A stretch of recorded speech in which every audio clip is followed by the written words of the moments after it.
अभी हम बात करते हैं क्वेश्चन नंबर 24 की, और 24 में दो पार्ट्स हैं और ऑप्शन है, इसमें दो क्वेश्चंस हैं, तो हम दोनों क्वेश्चंस को देखने वाले हैं। तो सबसे पहले पहला क्वेश्चन देख लेते हैं। The length of minute hand of a clock is 6 centimetre, find the area swept by it when it comes from 7:5 PM to 7:40 PM। अच्छा, अब यहाँ से 7:05 से लेकर 7:40 तक का कितना टाइम हुआ, ये अगर मैं टाइम की बात करूं तो यहाँ पे हुआ कितना मिनट, 35 मिनट्स हुआ। अब एक चीज़ इसमें आपको दिमाग में रखनी है कि 35 मिनट्स में आपका कितना डिग्री होता है।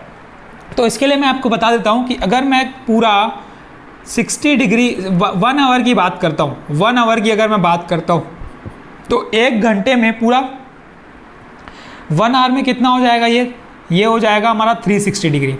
1 घंटे में कितना हो जाएगा, ये 360 डिग्री। तो इसका मतलब ये हुआ कि 60 मिनट की बात करूंगा तो ये हो जाएगा 360 डिग्री। अब अगर मैं 1 मिनट की बात करता हूं तो 1 मिनट कितना हो जाएगा, 6 डिग्री के बराबर। तो यहाँ पे यही कॉन्सेप्ट लगाना है अपने को, जो 1 मिनट होता है वो 6 डिग्री के बराबर होता है। तो 35 मिनट्स कितने डिग्री के बराबर हो गया, तो यहाँ से हमें थीटा मिल जाएगा 35 × 6 कितना हो जाएगा, ये हो जाएगा 210 डिग्री। तो 10 डिग्री, तो हमें ये दो चीज़ मिल चुकी है। अब एरिया का फॉर्मूला क्या होता है, एरिया ऑफ सेक्टर। इसमें क्या लगेगा, एरिया ऑफ सेक्टर, और एरिया ऑफ सेक्टर होता है θ/360 × πr²। अब थीटा कितना है, 210 पुट कर दो, डिवाइड बाय 360 × पाई की वैल्यू आपको पता है 22/7, और रेडियस कितना है 6, तो ये 6 × 6, तो ये हो जाएगा, ये कैंसिल आउट, ये कैंसिल आउट, सिंप्लीफाई कर सकते हैं हम। और ये 3 7 जा 21, ये 3 1 जा 3, कितने आ जाएगा 3 2 जा, अब ये कैंसिल होगा, 2 6 जा, ये 2 11 जा, यहाँ से ये 7 और 7 कैंसिल, यहाँ से 6 और 6 कैंसिल, तो कितना आया 66 centimetre square is the answer. इतना एरिया आएगा इसका। ये क्वेश्चन नंबर 24 का सेकेंड पार्ट है, जो बोलता है in the given figure arc can be drawn of radius 7 cm each with the vertices A, B, C and D of a quadrilateral ABCD as a center. Find the area of shaded region। हमें यहाँ पे जो shaded region है उसका area find करना है। तो हम क्या करेंगे, हर एक का एंगल ले लेते हैं। इसका एंगल हो गया सपोज θ1, इसका एंगल हो गया हम θ2, इसका एंगल हो गया θ3 और इसका एंगल हो गया θ4। ऐसा हमने क्यों लिया, क्योंकि हमें पता ही नहीं है कि एंगल्स कितना है, बस हमें रेडियस दे दिया है। तो एरिया ऑफ सेक्टर का अगर मैं फॉर्मूला लगाऊंगा तो एरिया 1, अगर मैं इस एरिया की बात करता हूं तो इसको मैं नाम देता हूं एरिया 1। ये कितना हो जाएगा, ये हो जाएगा θ1/360 × πr²। अब रेडियस तो सबका सेम है, तो इसलिए मैं क्या ले लेता हूं, πr² ले लेता हूं। R1 लेने का कोई मतलब नहीं है क्योंकि r हर एक का सेम है। तो एरिया 2 की जब मैं बात करूंगा तो कितना हो जाएगा, θ2/360 × πr²। फिर अगर मैं एरिया 3 की बात करूंगा तो कितना हो जाएगा, θ3/360 × πr²। और एरिया 4 की जब मैं बात करूंगा तो ये हो जाएगा θ4/360 × πr²। अब हमें क्या करना है, टोटल एरिया निकालना है ना चारों का, इंडिविजुअल तो हमें नहीं निकालना है। तो हम क्या करते हैं, चारों के एरिया को ऐड कर देते हैं, A1 + A2 + A3 + A4। जैसे ही आप टोटल एरिया निकालेंगे, टोटल एरिया, तो ये आपको क्या मिलेगा, ये मिलेगा θ1/360 × πr² plus θ2/360 × πr² plus θ3/360 × πr² और प्लस θ4/360 × πr²। अब इसके आगे तो आपको समझ में आ ही रहा होगा कि क्या करने वाले हैं। πr² जो है वो सब में कॉमन है, वो हम कॉमन ले लेते हैं, तो πr² हो गया कॉमन। अब अंदर क्या आया, θ1 plus θ2 plus θ3 plus θ4 divided by 360 degree. अब क्वाड्रिलेटरल में चारों एंगल का सम कितना होता है, 360। तो θ1 प्लस θ2 प्लस θ3 प्लस θ4 की जगह हम क्या लिख सकते हैं, 360। तो ये हो जाएगा 22/7 इंटू रेडियस है हमारा 7² इंटू 360 डिवाइडेड बाय 360। यहाँ पे आपको ध्यान देना है कि 360 कैसे आया, 360 आया इन चारों के एंगल के सम करने पे, क्योंकि क्वाड्रिलेटरल में एंगल सम क्या होता है सबका 360 डिग्री। तो ये कैंसल आउट हो गया। अब यहाँ से एक कैंसल आउट हो गया। अब 22 × 7 जब करेंगे तो 7 2 जा 14, वहीं इधर कैरी 7 या 14 115, तो कितना आया 154 centimetre square is the answer. ये था क्वेश्चन नंबर 24। क्वेश्चन नंबर 25 की, इसमें भी दो पार्ट हैं तो हम दोनों पार्ट को देखने वाले हैं। तो 25 का फर्स्ट पार्ट जो बोलता है वो बोलता है if sine of a plus b equal to 1 and cos of a minus b equal to √3/2 and a plus b is greater than 0 degree and less than equal to 90 degree and a is greater than b। इसमें बता दिया है, कुछ conditions दे दिया है कि a plus B का जो सम है वो 0 और 90 के बीच में आना चाहिए और जो a है वो b से बड़ा होना चाहिए। तो अब इस कंडीशन में हम इसको कैसे सॉल्व करेंगे? ये 1 साइन में 1 कब आता है हम ये देखेंगे। साइन में 1 आता है 90 पे, तो ये बन जाएगा हमारा साइन 90 डिग्री। अब जैसे ये साइन 90 बन जाएगा तो कंपेयर कर देंगे, तो यहाँ से a प्लस बी की वैल्यू कितनी आ जाएगी? 90 डिग्री। ये इक्वेशन नंबर 1 आगे छोड़ दो। अब इसमें हम देखेंगे कॉज में √3/2 कब आता है। जब कॉज में √3/2 की बात करूँगा तो कब आएगा कॉज में √3/2? 30 में, तो ये हो जाएगा कॉस 30 डिग्री। तो cos 30 में ये आ जाएगा, तो ये a माइनस बी कितना हो जाएगा? 30 डिग्री। ये इक्वेशन नंबर 2। अब ये 1 और 2 को हमें क्या करना है? सिंप्लीफाई करना है। आप कोई भी मेथड से कर सकते हो, एलिमिनेशन मेथड से करो, सब्स्टिट्यूशन मेथड से करो, आपको जो इजी लगता है उससे कर लो।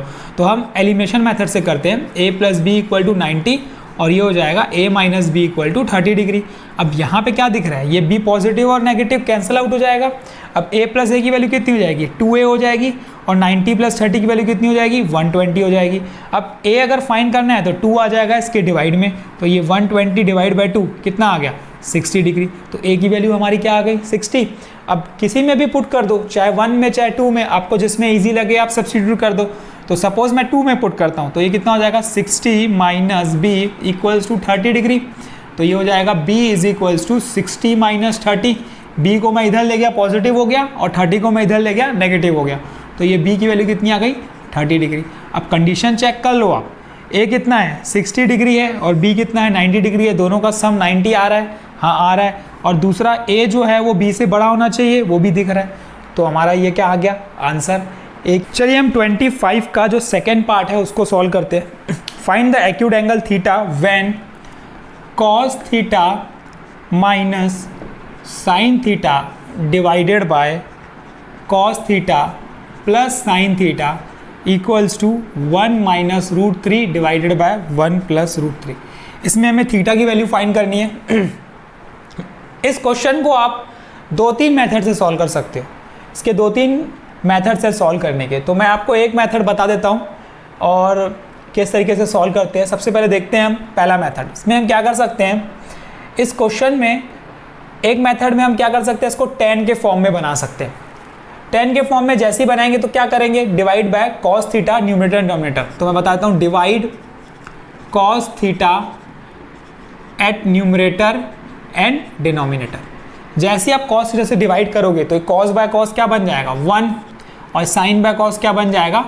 tan थीटा डिवाइडेड बाय, यहाँ पे क्या, ये 1 हो जाएगा cos by cos plus tan theta equals to 1 minus √3 divided by 1 plus √3।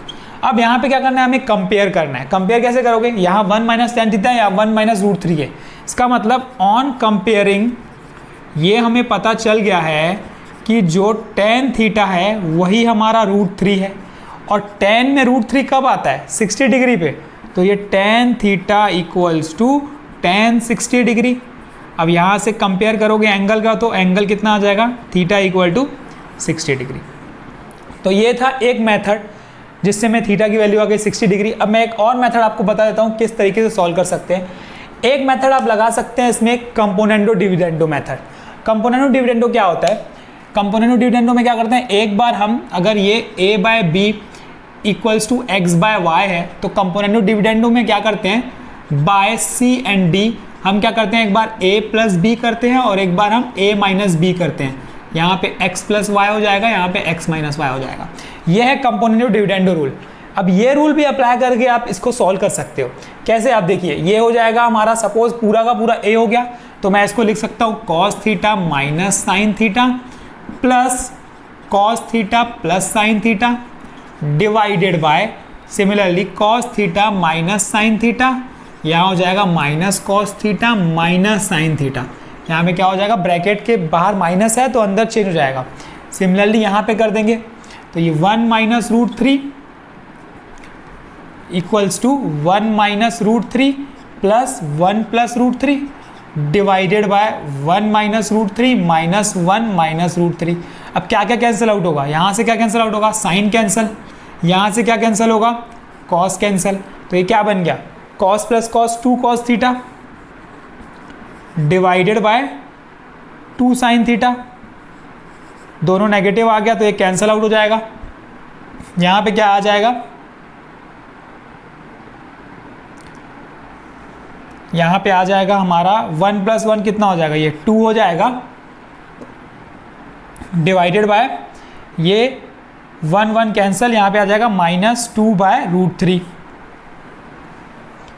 यहाँ ऊपर आएगा पॉजिटिव, यहाँ आएगा negative, cos plus cos positive हो जाएगा तो यहाँ से 2 2 कैंसिल हो जाएगा तो ये बन जाएगा minus cot theta equals to, यहाँ से भी 2 2 cancel, minus 1 by root three. यहाँ से नेगेटिव नेगेटिव कैंसिल हो जाएगा। अब कॉट में 1 बाय रूट थ्री कब आता है, 60 डिग्री में, तो cot theta equal to cot 60 degree. Theta की वैल्यू कितनी आ गई, 60 डिग्री।